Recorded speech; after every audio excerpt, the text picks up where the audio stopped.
Today, we're taking a college staple, or a poor person staple, whatever you want to look at it as, and make it a little bit fancy.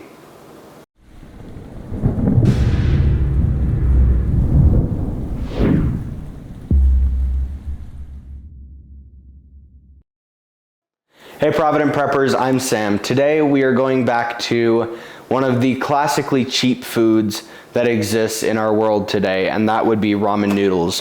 When I was living in Alaska, I was taught by some friends that ramen doesn't always have to be ramen. You can spice it up a little bit.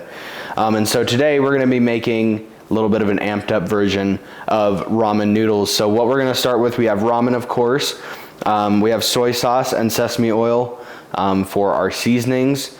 We have bell peppers, we have jalapeno peppers, we have onions, we have our proteins over here. We got a couple of different ones. We have chicken, hamburger, and of course Spam, because it's frugal friendly foods, and some olive oil to help with the cooking process. And all in all, if you play this right, you can have a full complete meal for under $1.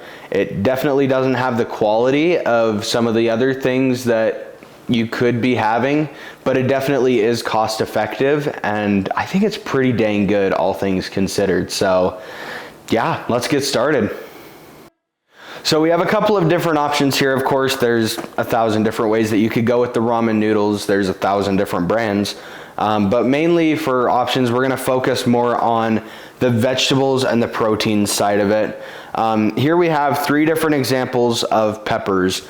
We have freeze-dried bell peppers right here. We have dehydrated bell peppers right here. And we have fresh bell peppers and fresh jalapeno peppers that we just got out of our garden. And obviously all 3 of these are essentially, when you have the chemical breakdown, it's all essentially the same thing, but there are different ways that you need to prepare them depending on what you have. And of course the quality is going to be a lot higher if you have the fresh stuff than if you're using the freeze-dried or dehydrated, but sometimes that's not an option. For example, in the middle of winter, you can't generally go out and just pick a bell pepper. That's not generally how it works unless you live in Texas and then do your thing. But yeah, there's different options with all of these things. The other thing, here we have freeze-dried hamburger, here we have jarred hamburger, and of course you have fresh. We don't right now. We have some rotisserie chicken. Now, mom goes out to Costco or Sam's Club or wherever she goes, I don't know. And she generally gets a rotisserie chicken, the whole thing, for about $5, and she'll pick that thing apart, and she will bag the meat just like this, and she'll usually get somewhere between 8 and 10 bags, and then of course she'll boil down the bones into broth, like we talked about on the last episode of Frugal Friendly Foods. But then of course you have canned chicken, and of course if you really want to be fancy and if you have the money for it, it's better this way, but you can use raw chicken from the very beginning. All of these things are open options. Spam, I don't know. If you want to do Spam, you're welcome to do that. I'm not going to judge you too hard. But there's all these different options, and all of them have different price points and different benefits.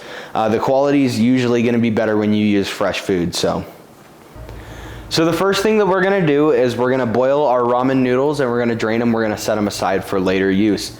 Then we're gonna put the olive oil in the frying pan. Hopefully you've heated it up at this point. And then we're gonna toss in some of the seasoning if you want some of that, and then our vegetables, and if you're using raw meat, that's a good time to put them in as well. You can put them in a little bit later if you're not using raw meat, if you're using something like the canned meat.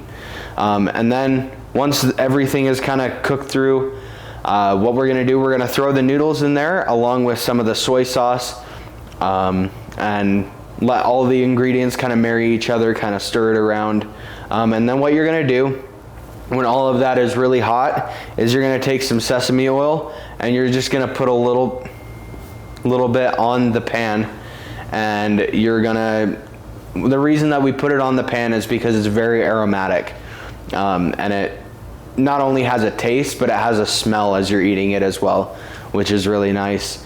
And that's pretty much it. It's very simple, very easy to make. So this is more or less what we end up with. And this stuff is really good.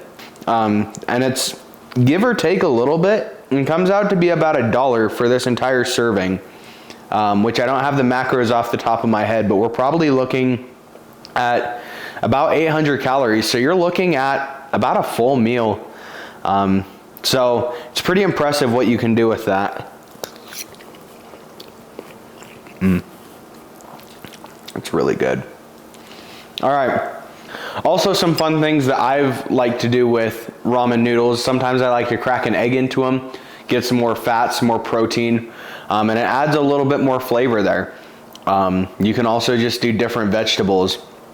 But for the question of the day, what is the best thing or the worst thing that you've done with ramen? Comment below, and thanks for being part of the solution.